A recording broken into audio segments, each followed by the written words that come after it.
Diyos o kayamanan. Walang makapaglilingkod ng sabay sa dalawang Panginoon sapagkat kapuputan niya ang isa at ibigin ang ikalawa. Paglilikuran ng tapat ang isa at tahamakin ang ikalawa. Hindi kaya makapaglilingkod ng sabay sa Diyos sa kayamanan.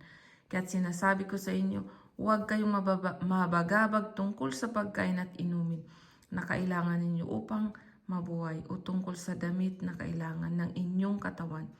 Hindi ba't ang buhay higit na mahalaga kaysa pagkain at ang katawan kaysa pananamit? Masdan ninyo ang mga ibon, hindi sila naghahasik ni nagaani o kaya nagtitipon sa bangan.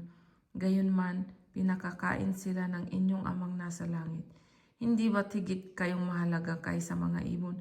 Sino sa inyo ang makapagpapahaba ng kanyang buhay ng kahit isang oras sa pamamagitan ng kanyang pagkabalisa? At bakit kayo nababagabag tungkol sa pananamit? Isipin ninyo kung paano sumisibol ang mga bulaklak sa parang hindi sila nagpapagal ni humahabi man. Ngunit ito ang sasabihin ko sa inyo, maging si Solomon ay hindi nakapagsuot ng kasing ganda ng isa sa mga bulaklak na ito, bagamat napakariringal ang mga damit niya.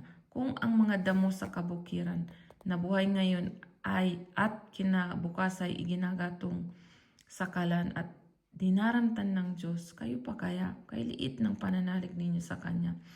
Kaya huwag kayong mabalisa tungkol sa inyong kakanin, iinumin o daramtin, sapagkat ang mga bagay na ito ang kinahumalingan ng mga taong wala pang pananalig sa Diyos. Alam ng inyong amang nasa langit na kailangan ninyo ang lahat ng ito. Ngunit pag sumakitan ninyo ng higit sa lahat ang pagharian kaya ng Diyos at mamuhay ng ayon sa kanyang kalooban at ipagkakalob niya ang lahat ng kailangan ninyo.